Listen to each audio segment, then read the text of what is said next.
You're not lazy. Your mind is overloaded. You have a list, you have intention, you even have the will somewhere inside you. But your body won't move. The cursor blinks. The page stays empty. The task sits exactly where you left it yesterday and the day before. And in that silence, something worse than frustration begins to grow. You start to do the math. You count the hours you wasted. You remember the things you said you'd change. You think about the version of yourself you were supposed to be by now. And the distance between that version and this moment feels like evidence. Like proof of something you've been quietly suspecting for a long time. That the problem is you, not the circumstances, not the noise. Not the invisible weight you've been carrying without a name for it. You, your character, your discipline, your will. That thought is so familiar it almost feels true. And that's exactly what makes it dangerous. Because what if everything you've been calling laziness, every moment of paralysis, every failed attempt to start, every night you went to bed having done nothing and feeling everything, what if none of that was actually laziness? What if your mind wasn't weak? What if it was full? There is a specific kind of exhaustion that doesn't look like exhaustion. It doesn't arrive after a long day of hard work. It arrives on a quiet Tuesday morning when you have everything you need to begin and still can't. It lives beneath the surface of normal days. It hides inside routines that look functional from the outside, and it consumes energy you didn't know you were spending. The Stoics understood this, not as a philosophical abstraction, but as a lived experience that required a specific kind of attention. Marcus Aurelius wrote about it in the Meditations not as theory, but as personal confession. A man reminding himself in private that the weight he felt in the morning was real, and that it had a source that could be examined. That examination is what this video is about. Not productivity, not discipline, not another system for doing more. This is about understanding what is actually happening inside you when the paralysis comes, where it comes from, why willpower alone will never touch it, and what it actually looks like to begin carrying less, starting today, not someday, because you were never the problem. You were just never shown what the problem actually was, and that changes everything about where we go from here. The lie you've been telling yourself every morning. You wake up and it's already there, not the day, not the light coming through the window, not the list of things waiting for you, the feeling. That low, familiar weight that settles somewhere between your chest and your thoughts before you've even decided to be awake. And you already know how this morning is going to go. Not because you're pessimistic, not because something bad happened, but because you've lived this exact morning before. Many times you know the sequence, the intention that forms cleanly in your mind. The moment you sit down to act on it, and then nothing. A kind of internal friction that has no clear source and no obvious solution. Just resistance, quiet, stubborn, exhausting resistance. So you do what most people do, you explain it. You reach for the most available label, and you apply it to yourself with the casual cruelty of someone who's stopped questioning the diagnosis. Lazy, undisciplined, someone who knows what needs to be done and simply doesn't do it. The label feels honest, that's the problem. It doesn't feel like self-criticism. It feels like self-awareness, like you're at least being real with yourself, even if you can't seem to change. But here's what that label actually does. And this is the part that almost no one talks about. It doesn't just describe a behavior. It begins to construct an identity. And once a behavior becomes an identity, the mind stops treating it as something to solve. It starts treating it as something to confirm. You stop asking why you can't start. You start expecting that you won't. And that expectation, invisible, automatic, running quietly in the background of every morning, becomes one of the heaviest things your mind carries. The Stoics were precise about this. In the Meditations, Marcus Aurelius returned again and again to the question of what the mind tells itself before it acts. Not the action itself, the story preceding it, because he understood something that takes most people decades to recognize. The narrative you hold about yourself is not neutral. It is active. It shapes what you attempt, what you abandon, and what you never begin. He didn't write about laziness. He wrote about the mind that defeats itself in advance. The man who rises already convinced the day will confirm his worst suspicions about his own character. That's not laziness. That's something far more specific and far more treatable if you're willing to look at it honestly, because the lie isn't that you're struggling. The lie is the explanation you've accepted for why, and accepting the wrong explanation means applying the wrong solution every time. Which raises the question you probably haven't asked yet. If the problem isn't laziness, if the label has been wrong this entire time, then what is actually happening inside you when the paralysis comes? That answer is more specific than you might expect, and considerably more uncomfortable. What overload actually looks like from the inside. Most people imagine a breaking point, a moment where the weight becomes undeniable, where something collapses visibly enough that it finally has a name, a breakdown, a burnout. Something dramatic enough to justify stopping. But that's not how cognitive overload actually works. And that gap between expectation and reality is exactly why so many people carry it for years without ever recognizing what it is. Overload doesn't announce itself. It doesn't arrive with a clear signal or a definitive moment. It accumulates, slowly, quietly, beneath the surface of days that look mostly functional from the outside.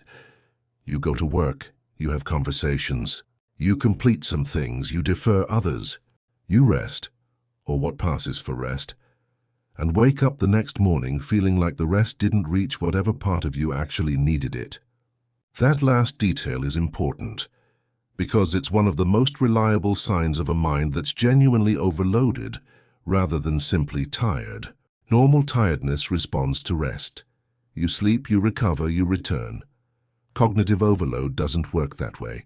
The sleep happens, the hours pass, and the weight is still there in the morning, waiting exactly where you left it. You've probably felt this. The fatigue that doesn't make sense given how little you actually did. The irritability that appears without a clear cause. The way a simple decision, what to eat, what to respond to first, what to do with the next hour, can feel disproportionately heavy. Like the smallest choices are asking for something you don't have. That's not weakness. That's a system running on reserve power, while still being asked to perform at full capacity. Epictetus taught something that maps directly onto this experience, though he described it in different terms. In his discourses, he returned repeatedly to the cost of divided attention, the mind that is present in one place while carrying the weight of 20 others. He wasn't describing distraction in the modern sense. He was describing the internal fragmentation that happens when a person tries to hold too many unresolved things simultaneously. The undone. The unspoken. The unmade decisions that occupy mental space without producing anything. That fragmentation has a texture. It feels like starting 5 things and finishing none. Like reading the same paragraph 3 times without absorbing it. Like sitting in a conversation while part of your mind is somewhere else entirely. Running calculations you didn't consciously choose to run. And here is the part that makes this genuinely difficult to address. The mind under this kind of load doesn't feel overloaded. It feels foggy, slow, unmotivated, which is precisely why it gets misread as laziness, because the subjective experience of the two states is nearly identical from the inside. The difference is the source, and the source changes everything about what actually helps. Tiredness needs rest. Laziness, if such a thing truly exists the way we imagine it, needs motivation or structure. But overload needs something neither of those can provide. It needs reduction, not more input, not more pressure, not another system layered on top of an already strained one. It needs less, and that word, less, is almost never the answer anyone wants to hear.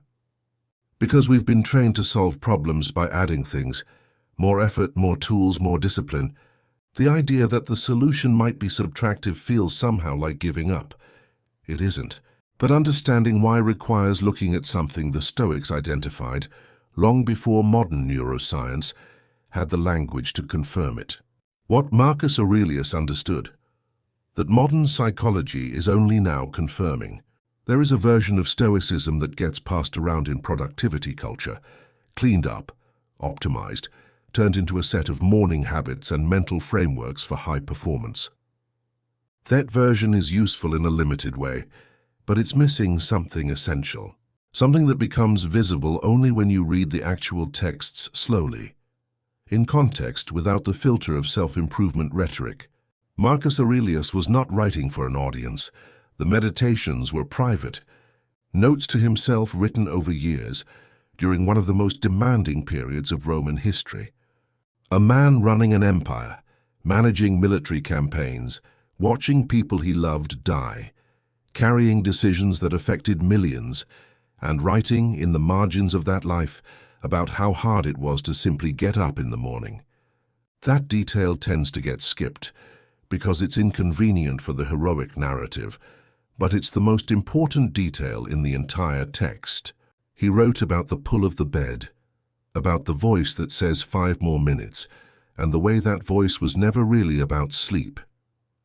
About the mornings when the weight of everything waiting felt heavier than any single task within it. He named this, he examined it. And then, and this is the part that matters, he didn't shame himself for it, he tried to understand it. That distinction between shame and examination is not subtle. It is the entire difference between a mind that learns from its patterns and a mind that simply punishes itself for having them. Epictetus, who came from a completely different place, born a slave shaped by constraint rather than power, arrived at a similar understanding through a different path. In his discourses, he described at length the exhaustion that comes not from external demands, but from internal ones. The things we tell ourselves we must resolve, the expectations we carry silently, the judgments we hold in suspension, never quite releasing them, never quite acting on them, just holding them indefinitely, at a cost we rarely stop to calculate. Seneca, in his letters, was perhaps the most direct. He wrote about the mind that is everywhere at once and therefore nowhere at all. The person who plans 100 things begins several and completes almost none. Not because of incompetence, but because the attention itself has been fragmented beyond the point of effective use. These 3 men, writing across different centuries and from radically different circumstances, were describing the same internal state. Not laziness, not weakness, a mind carrying more than it was designed to hold, and suffering the specific quiet consequences of that excess. What neuroscience has added centuries later is a mechanism. The concept of attentional residue, the finding that when we switch between tasks or leave things unfinished, part of our cognitive capacity remains attached to the unresolved item, even when we've moved on. Decision fatigue, the depletion of executive function under sustained demand. The way chronic low-grade stress keeps the nervous system in a state of readiness that slowly drains resources without producing the recovery that actual rest should provide. The science confirms the observation, but the observation was already there, written by hand in private journals thousands of years ago, which raises a question worth sitting with. If this has been understood for that long, if the mechanism has been named, examined, and written about across millennia, why does it still feel so personal? Why does it still feel like a flaw specific to you? That answer lives somewhere most people don't think to look, the hidden engine keeping you stuck. There is a mechanism running inside you right now that you didn't choose, didn't design, and almost certainly don't recognize as the source of the problem. It doesn't feel like a mechanism.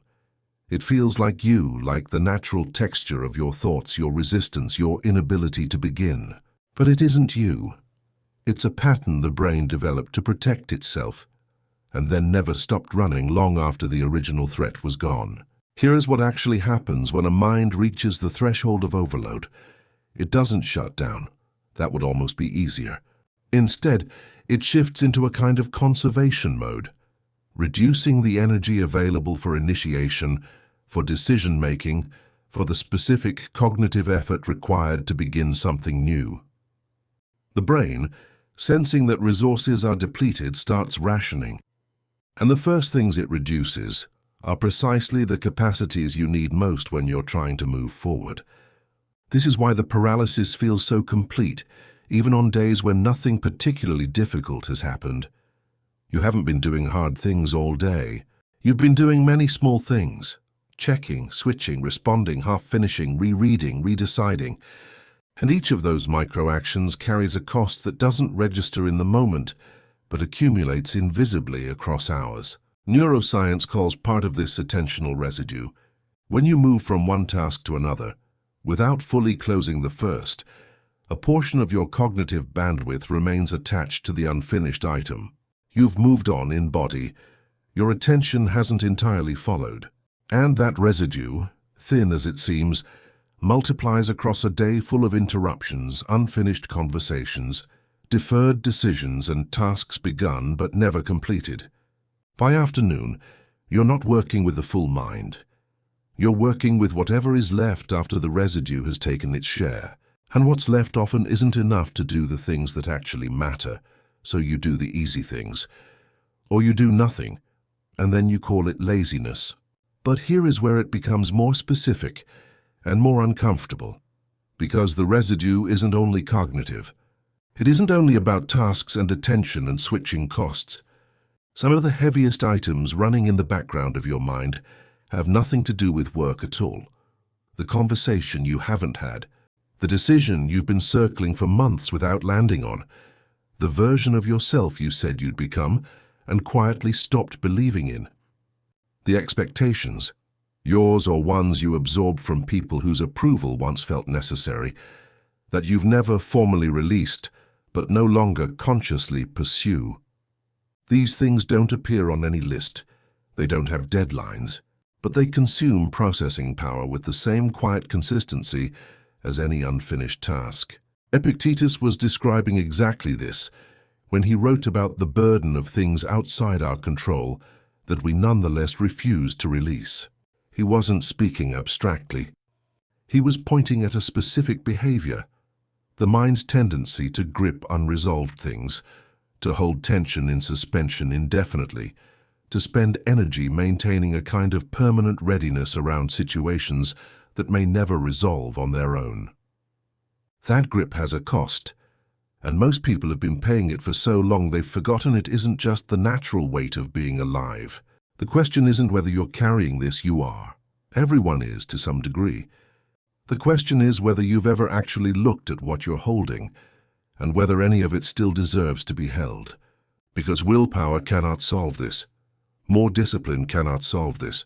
No morning routine, no productivity framework, no motivational reset can reach the layer where this pattern actually lives. And understanding why requires looking at something the Stoics identified not as a character flaw, but as a structural problem with a structural solution. The Stoic practice no one talks about. When people discover Stoicism, they tend to find the same things first: the dichotomy of control, the practice of negative visualization, the idea of memento mori, remembering death as a way of sharpening attention on what actually matters. These are real, useful, and genuinely important, but they're also the surface layer. Beneath them, less quoted, less circulated, far less comfortable, there is a practice that Seneca returned to repeatedly in his letters to Lucilius. Not a technique, not a system, a discipline of subtraction. The deliberate, conscious act of reducing what the mind is asked to hold at any given moment. Seneca wrote with striking directness about the fragmented person, the man who is perpetually busy, perpetually responding, perpetually caught between what he's doing and what he feels he should be doing instead. And his diagnosis wasn't that this person needed better habits. His diagnosis was that this person had never learned to close things, to finish them internally, not just externally, to make actual decisions rather than maintaining the permanent tension of indecision under the surface of a functioning life. That distinction, between external completion and internal closure, is one of the most overlooked ideas in all of Stoic philosophy. And it maps precisely onto the experience of cognitive overload in a way that no productivity framework has ever adequately addressed. You can finish a task and still carry it. You can complete a project and still feel its weight. You can end a conversation and still be having it internally 3 hours later. External action doesn't automatically produce internal release. And without that release, the mental load doesn't decrease, it just changes shape. Seneca's practice wasn't minimalism in the aesthetic sense. It wasn't about owning less or doing less in any passive way. It was about developing the capacity to genuinely finish things, to bring them to internal completion, rather than leaving them in that permanent, half-resolved state where they continue consuming energy without producing anything. This requires something that feels almost counterintuitive in a culture that rewards perpetual motion. It requires stillness, not the stillness of avoidance, not checking out, not numbing, not the kind of rest that is really just distraction wearing a different name. The stillness of examination, the willingness to sit with what you're actually carrying and ask, with genuine honesty, whether each item still deserves its place in your mental space. Marcus Aurelius practiced a version of this in the Meditations. He called it returning to himself, not escaping the demands of his life. He had an empire to run and he knew it, but periodically stepping back from the noise of external demands to examine what he was holding internally, what he could release, and what genuinely required his attention. He didn't do this because he had extra time. He did it because he understood that a mind without this practice doesn't become more productive. It becomes more fragmented. And a fragmented mind, no matter how talented or disciplined, operates at a fraction of its actual capacity. Here is the uncomfortable implication of all of this. The reason you feel stuck isn't that you need more motivation, more structure, more pressure, more accountability. The reason you feel stuck is that you are trying to move forward while carrying everything you've ever picked up and never put down. And the solution, the real one, not the comfortable one, is not addition. It is reduction. Deliberate, honest, sometimes painful reduction. But knowing that intellectually and actually doing it are separated by something most people underestimate entirely. The weight you're carrying that isn't yours. There is a layer beneath the cognitive overload that almost never gets named. Not because it's hidden, but because it's so familiar it no longer feels like a weight. It feels like the baseline, the normal texture of being you. But it isn't normal, and it isn't you. Some of what you're carrying right now was never yours to begin with. It was handed to you, through years of absorbing other people's definitions of what you should be, what you should want, what you should have already achieved by this point in your life. Some of it came from parents who were themselves carrying things they never examined. Some of it came from a culture that measures human value in output and mistakes stillness for failure. Some of it came from earlier versions of yourself, decisions made years ago about who you were going to be, that you've never formally revised, even though the person who made those decisions no longer exists. You are still performing for an audience that may have stopped watching. Still meeting standards that were set by someone else in a different context, for reasons that no longer apply. Still carrying the emotional weight of expectations you absorbed so early that they feel indistinguishable from your own desires. This is what Epictetus meant when he drew his line between what is ours and what is not. He wasn't only talking about external events, weather, other people's behavior, outcomes we can't control. He was talking about the internal landscape as well, the beliefs we inherited without choosing, the self-definitions we accepted without examining, the emotional obligations we took on because the cost of refusing them felt greater than the cost of carrying them. That cost calculation was wrong. It almost always is, because the cost of carrying something indefinitely is not paid all at once. It's paid in small invisible installments, in the low energy of mornings, in the friction before beginning, in the exhaustion that follows days that shouldn't have been exhausting, in the quiet, persistent sense that something is wrong even when nothing specific is visibly broken. And here is the detail that tends to land hardest for people who encounter it honestly for the first time. A significant portion of your mental load, perhaps the largest portion, is not made up of tasks. It is made up of identities, roles you feel obligated to maintain, images you feel responsible for protecting, versions of yourself that require constant internal management to sustain. The person who has everything together, the person who doesn't need help, the person who is further along than this, the person who isn't affected by the things that are clearly affecting them. Maintaining those identities is exhausting in a way that no productivity system will ever address. Because the system assumes you are the person you appear to be. It doesn't account for the energy spent maintaining the appearance. Marcus Aurelius wrote something in the Meditations that reads almost like a private confession. He reminded himself repeatedly that the opinion of others, even the highest others, even emperors and philosophers and men of great reputation, was just breath. Sound moving through air. He wasn't dismissing the social world. He was reminding himself not to let it determine the weight he carried internally. That reminder wasn't effortless for him. He had to keep writing it because he kept needing it.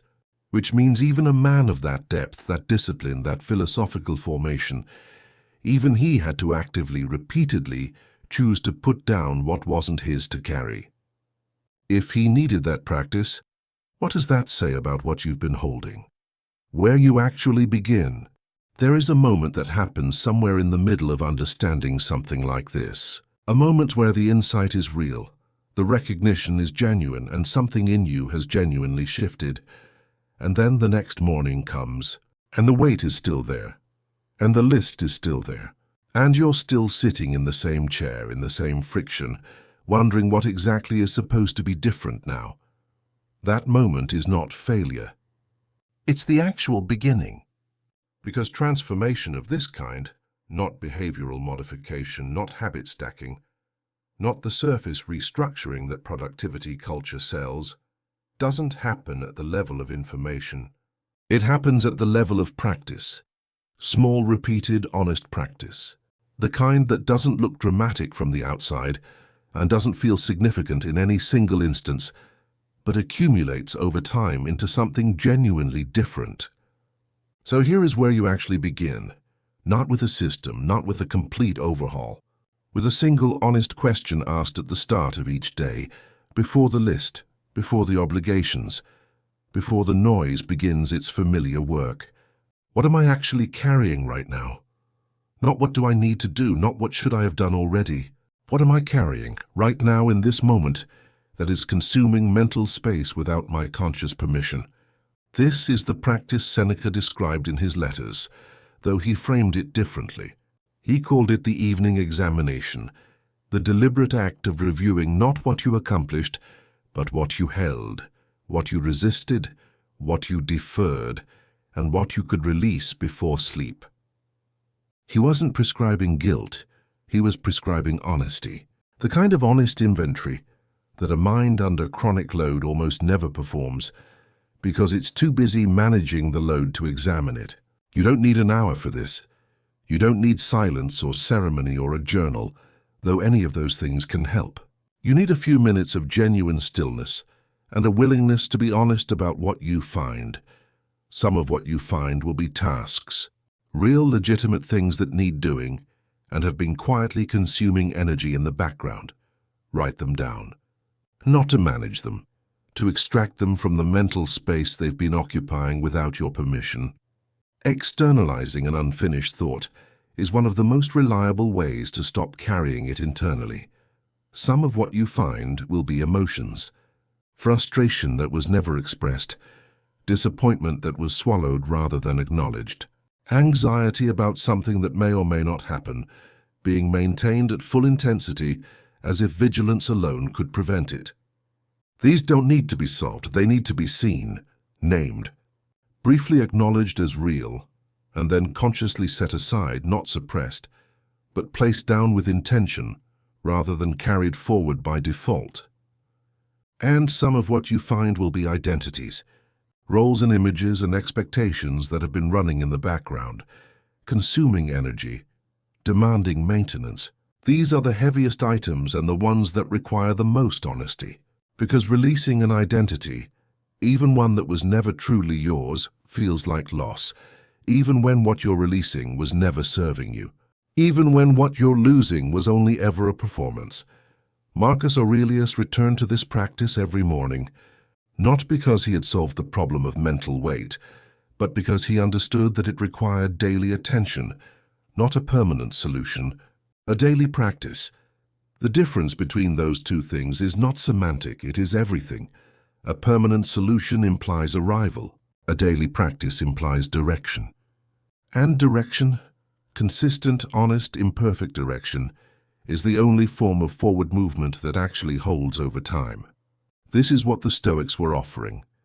Not a destination, not a fixed state of clarity or discipline or freedom from struggle. A practice of returning. Returning to yourself. Returning to what is actually yours to carry. Returning to the question of what can be put down, today, not someday, not when things settle, not when you finally feel ready, today. Because the weight you've been calling laziness, the paralysis, the friction, the exhaustion that arrives before anything has even begun, it was never a verdict on your character. It was a signal from a system that had been asked to hold too much for too long, without anyone ever showing it how to release. You were never broken. You were never lazy. You were overloaded, and now for the first time you know the difference. That knowledge alone won't change the morning. But it changes what you do with the morning. And that, quietly, undramatically over time, changes everything. You came into this video carrying something you didn't have a name for. Maybe you still don't have the perfect words for it. That's fine. Words come after recognition, and recognition comes after honesty. And honesty about the weight we carry is one of the hardest things a person can practice. But something shifted here. Even if it was small, even if it was just the beginning of a question you'll need to keep asking, you are not lazy. You never were. You were a mind under load, trying to function at full capacity with resources that had been quietly depleted over a long time. Trying to begin from a place that had already been exhausted before the day started. Trying to measure your character against a standard designed for a version of you that wasn't carrying all of this. The Stoics didn't offer relief from difficulty. They offered clarity inside it. Marcus Aurelius didn't write the meditations because he had figured it out. He wrote them because he was still figuring it out, every morning in private, one honest line at a time. And that is the only model worth following. Not perfection, not arrival, just the daily practice of looking honestly at what you're holding and choosing with intention what still deserves to be carried. Start there. Not with a system, not with a complete transformation. With one honest question asked tomorrow morning before the noise begins. What am I carrying right now that I can choose to put down?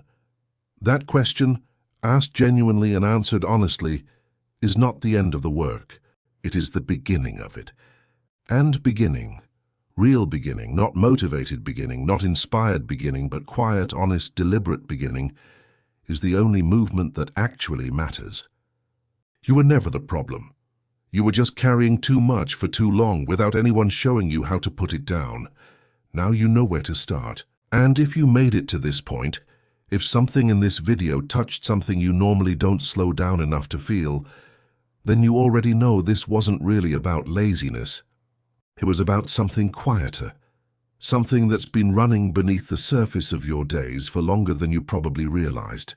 That's what this channel is for, not motivation, not performance. Not the version of philosophy that gets turned into a poster and forgotten by Tuesday. This is for the moments when something needs to be understood, really understood, before it can change. If that's what you're looking for, subscribe, turn on notifications, and leave a comment below. Not because the algorithm needs it, but because I genuinely read them. Everyone.